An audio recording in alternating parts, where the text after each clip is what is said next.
It was only when I talked to Craig that I became extremely excited of what this adaptation might look like.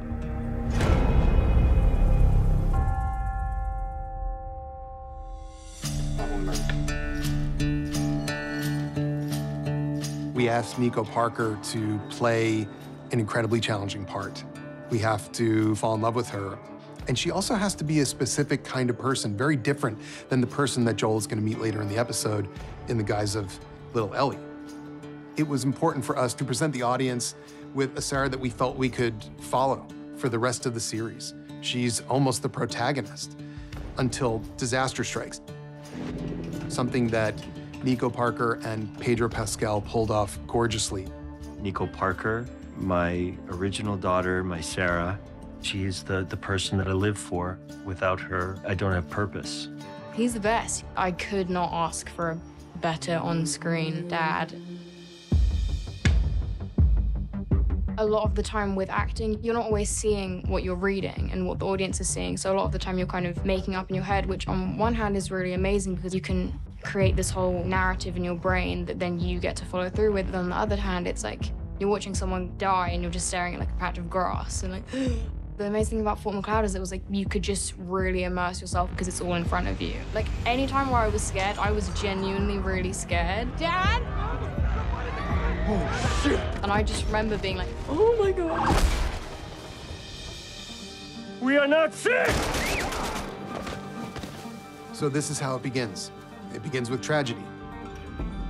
Which is ultimately the event that shapes the character for the rest of the show, for the rest of his life. It is the point of identity for Joel. That kind of love, that unconditional love, is beautiful and can be very scary at the same time. We didn't do a lot of rehearsing because I think we both kind of wanted to savor all of the passion and everything.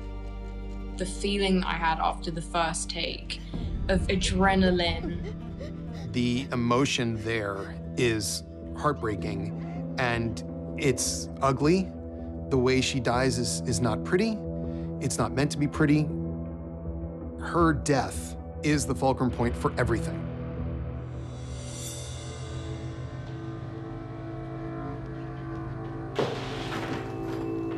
My name is Marlene. I'm the leader of the Fireflies in the Boston QZ. I first met Marlene almost exactly 10 years ago in 2012. It was to audition for the video game. As far as the HBO series, I don't remember when I first heard about it, but when I did, I was like, Mommy, want that. Did I think that they would actually cast me? No, I didn't. The hundreds of people that work on the game make you look like Marlene, make you look like the character and turn it into a masterpiece. It's another thing to step in front of the camera and embody her with my own instrument. And I had a couple of things on my side, which was I grew into her, I aged into her a little bit, and I guess my deep passion and love for her. As a writer, you're trying to construct a scenario where like a person is trying to avoid a fate worse than death. For Joel, it'd be losing a daughter again, and he probably would not survive that. So then how do we put him in a situation where now he has to be with this girl and he immediately tries to reject it? You're gonna do it. The hell we are. We don't have time for this. Joel is a broken man, and he meets this kid. Ellie's not a big fan of Joel when she first meets him. Their initial meeting doesn't really set them up to be the greatest of friends, but I think that's also because they're like similar personalities. They just clash, and they don't know how to relate to each other yet. Asshole!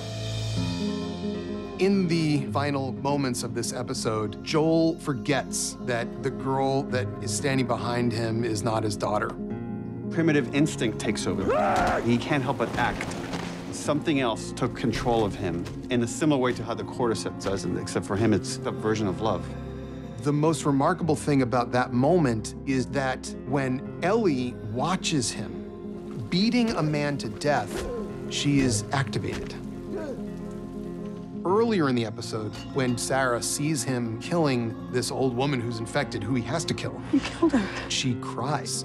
Baby, I'm sorry. Ellie doesn't cry. Ellie likes it. She likes the idea of somebody defending her like that, and she likes the idea of that guy being punished. And this is where you begin to see the problem. but also the deliciousness of the pairing. These two are meant to be together, but look out.